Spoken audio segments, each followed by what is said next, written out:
begin with today's topic, I would like to reiterate, as we are doing this series where we examine art as it is understood in different areas across the globe, it should be noted that we will be talking about cultures and people groups in very broad strokes. Not everything that I talk about or show in these lectures can be applied in the same way to every individual example someone may come across, nor do we have the ability in the space of a single lecture to do really in-depth examinations of any of these cultures or works in an ideal manner. So rather, by examining some of the many ways art and visual communication are manifested in these different areas, we can hopefully have a broader appreciation of the infinitely beautiful scope of the human creative drive and a better understanding of both the familiar and new ways we may encounter that expression, both in our daily lives and with others we may encounter. Like so many places around the world, art in Africa can date before written history. This is one of the oldest sub-Saharan, so that's below the Sahara Desert, African artworks. Found in the Blombus Cave, here are pieces of ochre rock incised with geometric abstract signs and a series of beads made from locally occurring shells. These inscriptions that we find are amongst the earliest evidence that we have of human artifacts. They show our uniquely human desire to not only decorate, but to communicate visually. The numerous nomadic peoples of Africa are prevented by the very nature of their way of life from owning bulky or heavy works of art like you might have seen in the Egyptian works. People in nomadic cultures do not have the priority of carrying things that can be too heavy or do not serve an additional purpose beyond being merely decorative. In many cases, these cultures manifest their artworks through literature, the most portable form of art because it exists in the human mind. This can be poems, epics, or tales, and the oral tradition continues to be a vital part of African culture today. Because so many of these people groups, due to the nature of the land that they live in, do not congregate in large settlements for long periods of time, there is not an abundance of truly ancient artifacts that we might see in cultures like Egypt. The works that you do see, though, stem from long-running traditions because they are passed down, and many are being made in the present day in the same way that they have been made for hundreds or thousands of years. Most artworks in nomadic culture serve a utilitarian function and must be portable.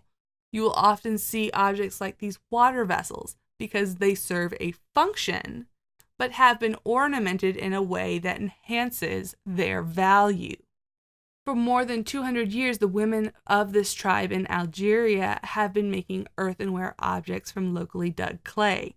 This pottery was traditionally made for domestic purposes such as preparing and serving food, storing water, and providing light, and ritual occasions such as births and weddings. Often these portable artworks are also wearable, giving the individuals who wear them a chance to express themselves. Unlike much of the art we saw last week in Egypt, the art of nomadic tribes was also owned or utilized by everyday people. These items were a way to express not only your personal tastes, but your place within society. In the Samburu tribe, the women continue to this day to wear numerous necklaces and bracelets on their body, and these ornaments were made from colorful seed beads. Today they are made of glass. Previously, before colonialism, they were made from colorful painted seeds. It is said in this tribe that the more beads or necklaces that are on a woman, the more beautiful she is considered to be. Additionally, building on that line of thought, women wear more necklaces as they get richer, so the higher level of adornment that they have indicates a higher position in society. Their richness or their wealth and their level of beauty. Now, of course, as you should expect, not every culture in Africa is nomadic. There are many people groups that will settle in one place for long periods of time in history. When those groups do come together to produce stable civilizations, we find art and architecture that is on more permanent and intricate scales, similar to what you will see in other parts of the world. The royal city of Ife, in present-day Nigeria, was a center of economic, religious, and political power from the 12th to the 14th centuries. This gathering of power around a court employed artists, and a distinctive sculptural style began to emerge. People began building larger-scale terracotta or bronze statues, and you know that this must have been a permanent dwelling simply because things like that could not be moved from place to place. The scale did not allow it. And we can see here that very distinctive cultural style, those distinctive striations in the skin of these sculptures are common in Ife culture. They correlate to the tattooing and body scarification that was a popular practice. As in Egypt, courts in other African cities were complex power structures. The queen mother of the Ife was one of the most popular people in the court at Benin. This tradition owes to the wisdom and the advice of Idea, whose counsel helped her son rise to power early on in the establishment of this area. This mask, made of precious ivory, commemorates her position. The tattooing here again appears as a sign of beauty, and the slits in her forehead relate to her understanding of magic and medicine, for which she was respected in her culture.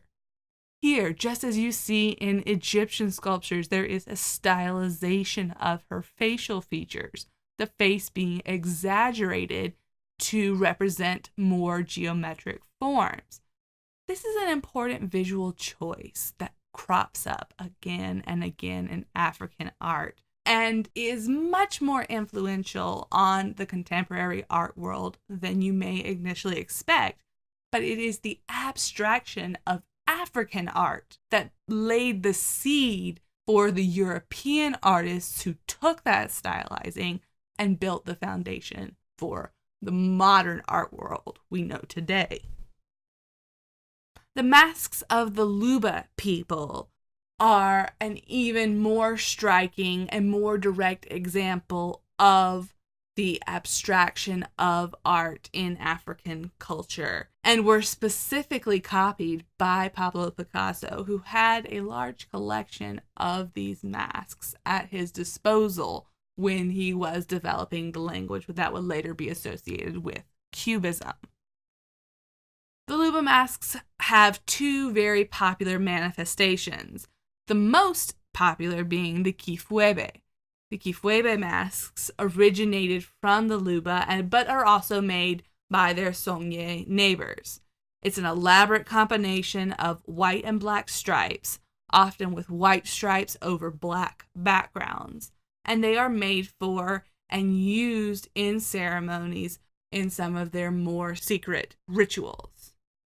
And the origin story behind the Kifwebe mask identifies its source with the appearance of 3 spirits from a lake in the region. And of those 3 spirits, 2 were male and 1 was female. The female spirit chose to live in the village amongst the men, while the male spirits kept to the bush. However, these male spirits would sometimes visit the village, thrilling the men with their dance until they begged to be initiated into the ritual themselves. And the Kifwebe masks may be rounded or elongated, but they all have linear patterns in black and white. They have broad noses and rectangular mouths and flattened crests. The female Kifwebe masks are differentiated from the male by the presence of beautifying geometric patterns, such as crosses, dots, triangles, or chevrons. The other kind of Luba mask is the ram mask, and those are broad and long and have a beard like a goat does, and they bear the tribal reverence for the symbolism of the ram, which includes strength and hardiness. So young men who are aspiring to be warriors for their tribe can wear this mask, and through that abstract representation of an animal, they are aspiring to hold on to the conceptual qualities. So you can see here, even in ancient African art, even in the art of people of nomadic tribes, there is a beautiful marriage between formal qualities and conceptual meaning. Despite beautiful examples of manifestations of African art where cultures are more stable and pooled, the majority of sculptures in African culture across its geography are small and portable. These figures often represent the ideals that the owner is aspiring to. In this instance, the mounted warrior represents the prestige and the wealth of someone who can afford a horse, their high status as a warrior with a competitive advantage over their enemies who must fight on foot.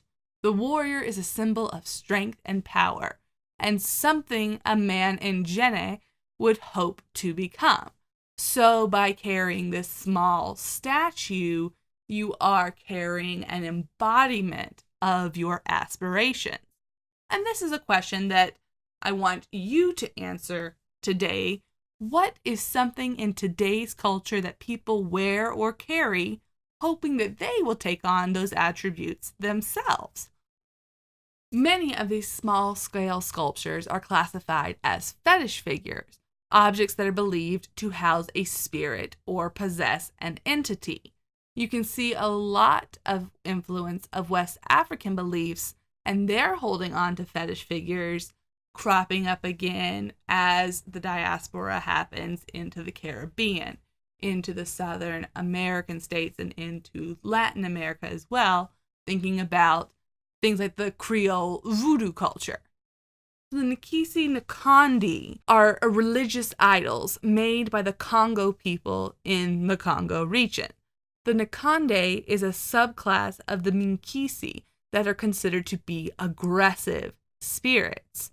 The name Nkondi derives from the verb konda, meaning to hunt, and thus Nkondi means hunter, because they can hunt down and track wrongdoers, witches, or enemies. The intention of the Bangaga, who created the Minkisi, were practical. Their characteristics were dictated by the need of an object to do the work that it was required to do.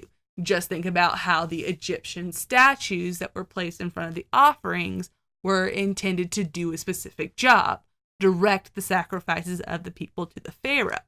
In this case, the Minkisi were meant to house nails.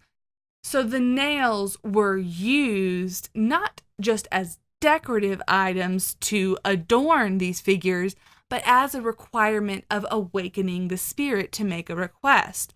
Or the gesture was part of a substantial metaphor related to religious practices in the Congo. But perhaps the greatest means of personal expression in nomadic cultures is through textiles.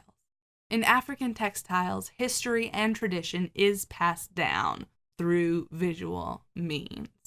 In the case of kente cloth especially, each pattern and color has a symbol. An Ashanti tribesman chooses their cloth not because of what color or shapes that they like best, but because of what those shapes represent. In kente cloth, there are special patterns only used for certain occasions or certain positions, because each pattern tells a different story. Textile culture is even woven into the local mythology. Legend has it that the kente cloth was first made by two Ashanti friends who went hunting in the forest and found a spider making its web.